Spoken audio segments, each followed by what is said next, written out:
स्वागत है आपका उज्जवल क्लासेज में। फ्रेंड्स, अपनी रीड की यूनिट 5 है, वो चल रही है साइकोलॉजी में। और पीछे अपन ने शिक्षण अधिगम प्रक्रिया को पूरा कर लिया है। आज अपन नया टॉपिक स्टार्ट करने वाले हैं, एनसीएफ 2005। यदि वीडियो अच्छा लगे तो लाइक कीजिएगा, शेयर कीजिएगा, सब्सक्राइब कर दीजिएगा और बेल आइकन दबा लीजिएगा और कमेंट जरूर करना। तो देखिए, स्टार्ट करते हैं एनसीएफ 2005। इसमें से फ्रेंड्स कई बार क्वेश्चन जो है वो जरूरी नहीं साइकोलॉजी में है, कई बार संस्कृत, हिंदी या फिर सब्जेक्ट में इनमें से क्वेश्चन वगैरह पूछ लेते हैं। तो इसको जो है अपन बहुत अच्छी तरीके से पढ़ेंगे, एकदम रिलैक्स माइंड में रहिएगा। चलिए स्टार्ट करते हैं। एनसीएफ 2005 को पढ़ने से पहले कुछ इसका ऐतिहासिक पृष्ठभूमि जो है उसको देख लेते हैं कि क्या है ये एनसीएफ, कब आया, क्यों बनाया गया, किसने बनाया, वो देखेंगे। लेकिन इससे पहले कुछ इतिहास देखते हैं इसका। तो देखिए, अपना जो देश है वो आजाद हुआ था, उससे पहले क्या था, अंग्रेज थे यहाँ पे। अंग्रेजों ने इतनी इंग्लिश को फैला दिया था कि चारों तरफ इंग्लिश इंग्लिश और इंग्लिश हो गई थी। यानी अपनी हिंदी जो मातृभाषा है उसको लोग भूलने लग गए थे, सब अट्रैक्टिव हो गए थे इंग्लिश की तरफ। और उन्होंने, अंग्रेजों ने ये भी बात कही थी, जो लॉर्ड मैकाले था उसने कहा था कि भारतीय जो है वो भले ही रंग और रक्त से भारतीय होंगे, लेकिन यदि मैं चला भी जाऊंगा तो इन पे मेरी छाप छोड़ के जाऊंगा। ये जो है वो इनकी लैंग्वेज में इंग्लिश आएगी। तो इसने वही किया। और आपको पता हो तो आधुनिक शिक्षा नीति जो है, शिक्षा नीति का जन्मदाता कौन है, लॉर्ड मैकाले को ही माना जाता है। तो उस टाइम पे तो ध्यान नहीं दिया गया, लेकिन जो ही अपना देश आजाद हुआ तब शिक्षा की तरफ थोड़ा ध्यान गया।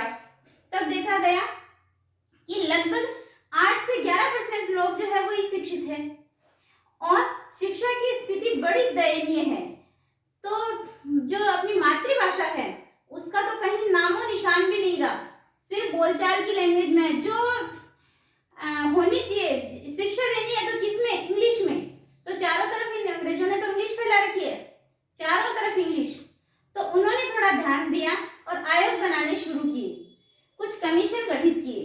तो आयोग बनाए, सबसे पहला उन्होंने आयोग बनाया और वो बनाया गया था राधा कृष्ण के नेतृत्व में। तो क्योंकि राधा कृष्ण क्या थे, एक शिक्षक थे, इसलिए इस आयोग का नाम दे दिया गया शिक्षक आयोग। और इन्होंने विश्वविद्यालय महाविद्यालय में बनाया था, तो इसको विश्वविद्यालय आयोग भी कहा गया। और ये पहला आयोग था, इसलिए इसको प्रथम आयोग भी, और राधा कृष्ण के नेतृत्व में बनाया गया, इसलिए इसको राधा कृष्ण आयोग भी कहा गया। लेकिन इसमें क्या था, हमारा मेन मोटो क्या रखा गया कि संपूर्ण शिक्षा जो है उसमें सुधार लाना है। अब संपूर्ण शिक्षा यानी प्राइमरी से लेके हायर तक की, लेकिन इस शिक्षा जो आयोग बना इसमें सिर्फ उच्च शिक्षा पर ही ध्यान दिया गया। और उच्च शिक्षा पर ध्यान दिया गया तो हमारा मोटो तो पूरा नहीं हुआ, क्योंकि जो प्राइमरी सेक्शन है, जो माध्यमिक सेक्शन है वो तो रह गया। तब उसके बाद में एक दूसरा और आयोग बनाया गया, मुदायिर आयोग, जिसमें माध्यमिक शिक्षा पर ध्यान दिया गया। लेकिन अभी भी हमारा मोटो पूरा नहीं हुआ, क्योंकि प्राइमरी सेक्शन तो अभी भी बचा हुआ है।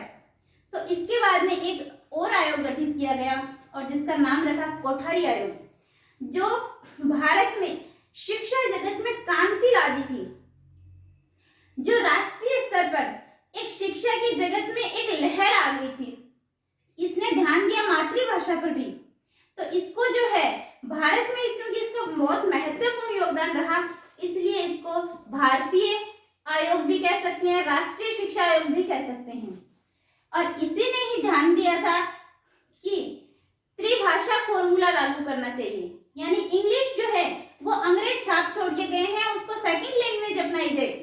फर्स्ट लैंग्वेज कौन सी होनी चाहिए, हमारी होनी चाहिए। तो इसने ही त्रिभाषा सूत्र जो है उस पर जोर दिया था। और देखिए, अब इसको एक बार देख लेते हैं। तो सबसे पहले 1835 में लॉर्ड मैकाले की शिक्षा नीति आई थी और लॉर्ड मैकाले ने इंग्लिश और इंग्लिश फैला दी थी। तब जब हमारा देश आजाद हुआ तब हमने क्या देखा कि स्वतंत्रता प्राप्ति के समय शिक्षा की स्थिति कैसी थी, दयनीय थी। यानी यहाँ से 8 से लेकर 11% तक लोग ही क्या थे, शिक्षित थे। 1947 में देखा गया। तब 1948 में एक आयोग बनाया गया, जो पहला आयोग था, इसलिए इसको क्या कहा गया, प्रथम शिक्षा आयोग। क्योंकि ये राधा कृष्ण के नेतृत्व में बनाया गया था तो राधा कृष्ण आयोग, क्योंकि राधा कृष्ण एक शिक्षक थे तो शिक्षक आयोग, क्योंकि विश्वविद्यालय में बनाया गया तो विश्वविद्यालय आयोग, और इसमें कौन सी एजुकेशन पर ध्यान दिया गया, हायर, तो उच्च शिक्षा आयोग इसका नाम रखा गया। फिर 1952-53 में मुदागिर आयोग आया और इसने किस पे ध्यान दिया, माध्यमिक शिक्षा पे। मोटो अभी भी पूरा नहीं हुआ है, तब कौन सा है, 1964-66 में आया था कोठारी आयोग, जिसने भारत के में शिक्षा के क्षेत्र में बहुत क्रांति की।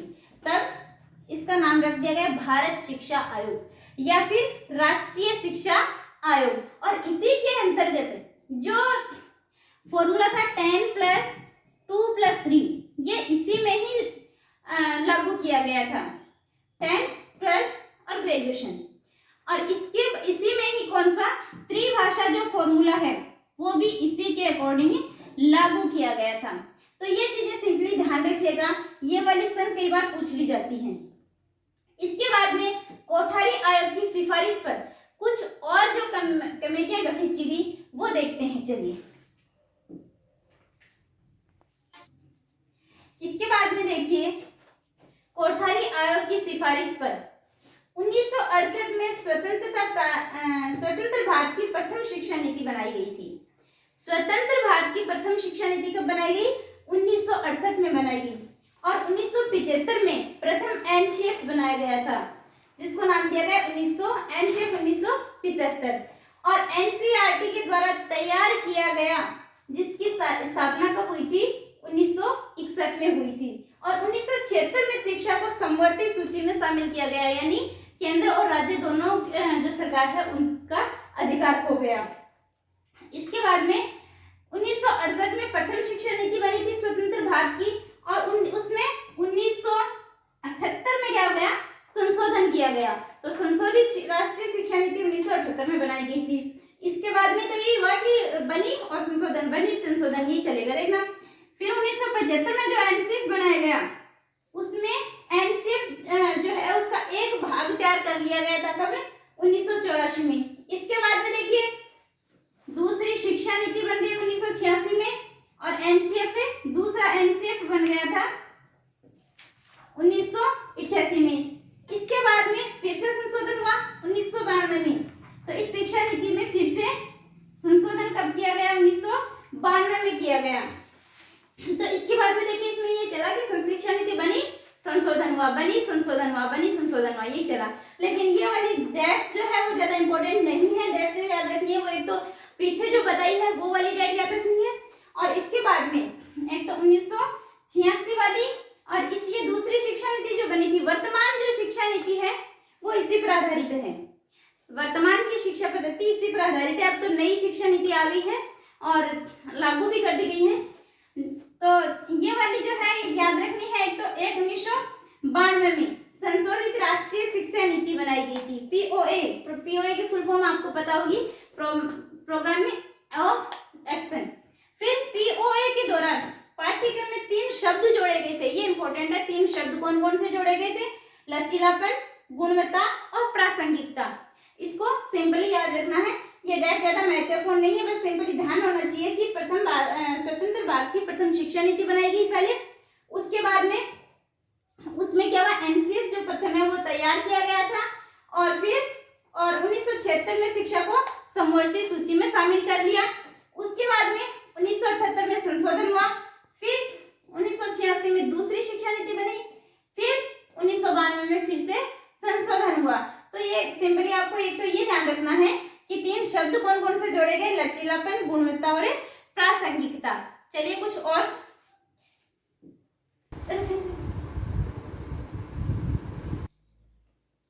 इसके बाद में 1986 में राष्ट्रीय शिक्षा नीति और पीओए के आधार पर यशपाल की अध्यक्षता में यशपाल कमेटी का गठन किया गया। तो यशपाल कमेटी का गठन कब किया गया, 1986 में। उसके बाद में 2000 में एनसीएफ की तृतीय रूपरेखा लागू की गई, और जिसका नाम क्या रखा गया, NCFSE NCFE 2000, जिसकी फुल फॉर्म क्या होती है?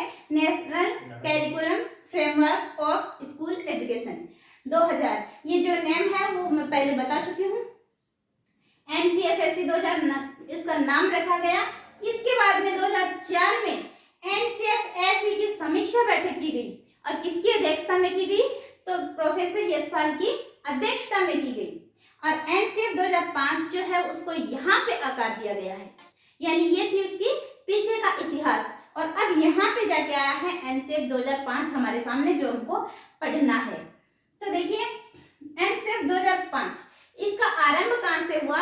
इसका आरंभ हुआ था प्रसिद्ध शिक्षा शास्त्री, नोबेल पुरस्कार विजेता, जो राष्ट्रगान के रचयिता है, उनका एक निबंध था। कौन? रविंद्रनाथ टैगोर। रविंद्रनाथ टैगोर, इनका एक निबंध है, रविंद्रनाथ टैगोर।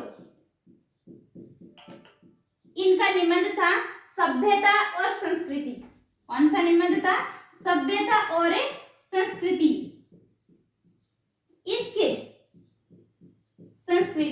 एक उद्धरण से शुरुआत होती है इसकी, और वो कौन सा था कि सृजनात्मकता और उदार आनंद बचपन जो है उसकी पूंजी है।